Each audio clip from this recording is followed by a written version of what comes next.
started playing classical music, but when I was 11 years old, I got exposed to Irish music, and I got very interested by it. I started dancing Irish music, so that got me in a way into jazz. I don't know how, but it just happened.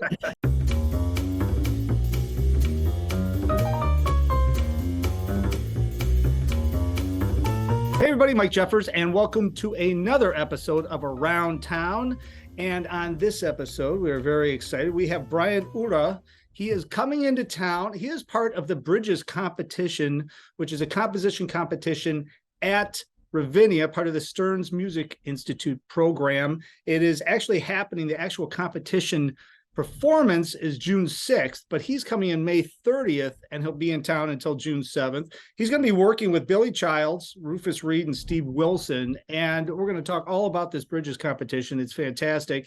The winners, they picked 3 winners, so he's one of the 3 winners. They're coming into town for this competition, which gives them each $2,500 and a week of working with these music masters to develop their compositions. So this is a very exciting, actually, a composition performance that's coming up at Ravinia. And Brian, I am happy you're on here, and congratulations, you just graduated from Berklee College of Music, I heard. So you just had the ceremony and everything. So thanks for making a few minutes to jump on and talk about this.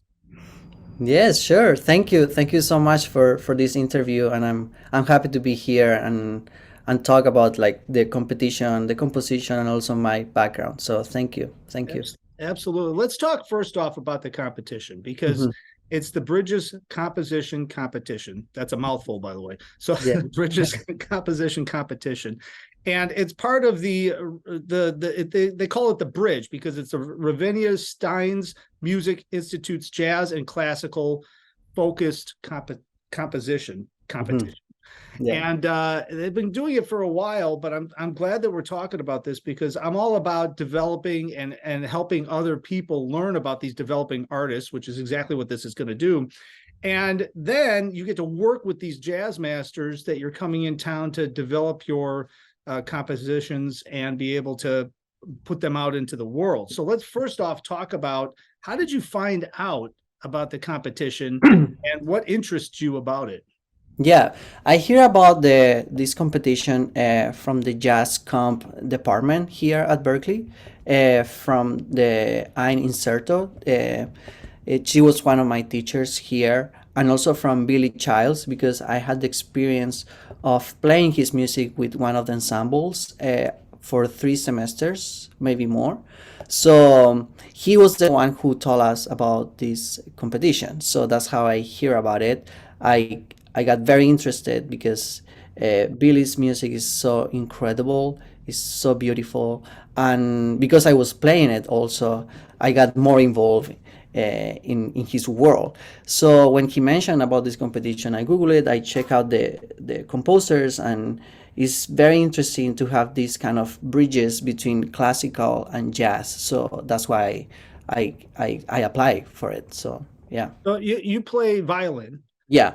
So you play jazz, you play classical, I would assume, probably some other styles of music. Yeah. I mean, as somebody at your level can pretty much probably fall into any style of music and be able to hang and play. But compositionally wise, when you're performing and you're writing music, what type of music have you been specifically kind of focused on writing? Yeah, it's been mainly jazz with classical influence. And I mean, as you said, violin is it's an instrument that usually people says like it's a classical thing, but also like part of my background is like I was able to play Irish music as well. So like all of those influence are part of my music.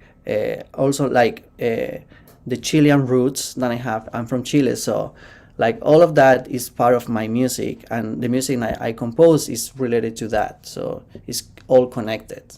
So it's all connected, and that's the beautiful thing. And I mean, to your point, I think a lot of people don't realize when they're listening to music, if they're listening to a pop station or something, they'll hear string parts in the background filling everything out these days. I mean, you hear a lot of the different popular music, jazz, whatever, you hear string parts, you hear different things, even if it's one violin, sometimes can just bring the whole ensemble together, right? So Yeah, yeah. it's just such a unique sound when it's put in the right context, in the right music. Mhm. So when you're writing compositionally wise, what you're bringing to the Ravinia.org, I should mention, but to the Bridges composition competition, Mhm. what are you bringing in? Like, do you have specific, outlines of pieces that you've already written, and you bringing it in? You're going to develop it with these instructors. I mean, it depends of what I'm hearing in the moment with the music. Like, having being a violin player helps me a lot to bring like the traditional string quartet sound that Ravinia is like bringing that into the competition. So I think that's one of the things I'm bringing to do that, and like having also the experience of being playing jazz, like improvising, composing on the time, or playing even like free music is giving me also the chance to to experiment with the piano, the drums, and the bass. So it's like a mix of different things. It's basically like cooking. Like you put all of these ingredients and just you have to make it work, like in a way. So let's talk a little bit about your background, because it's Mhm. really interesting. So you're from Chile, right? Yeah, yeah, You came to the United States to attend Berkeley, I would imagine, or did yeah. you? That's Okay. right. So how did you get involved? I mean, talk a little bit about your background as far as growing up in Chile and being interested. First, you're playing violin, which isn't probably too strange, but also getting into jazz then, and getting heavily focused into jazz and classical, but really jazz. I mean, was there jazz around you when you were coming up in Chile? I mean, because I think a lot of people watching this are familiar with the United States jazz scene, maybe European jazz scene, but they're not familiar with the jazz scene in other locations. Yeah, yeah. So I started playing classical music, but when I was 11 years old, I got exposed to Irish music, and I got very interested by it. I started dancing Irish music. Ah. So that got me in a way into jazz. I don't know how, but it just happened. I had a band, and we were like experience or like experimented with improvising and jazz. And probably in 2014 at the school where I was studying, I hear about Danilo Perez. I don't know if you know him. He's a piano player from Panama, Yes. and I knew about the Panama Jazz Festival. I got invited to play there, and also that's the place where I apply for Berkeley. So I see like a lot of connections in that, and Danilo's music incorporates the violin.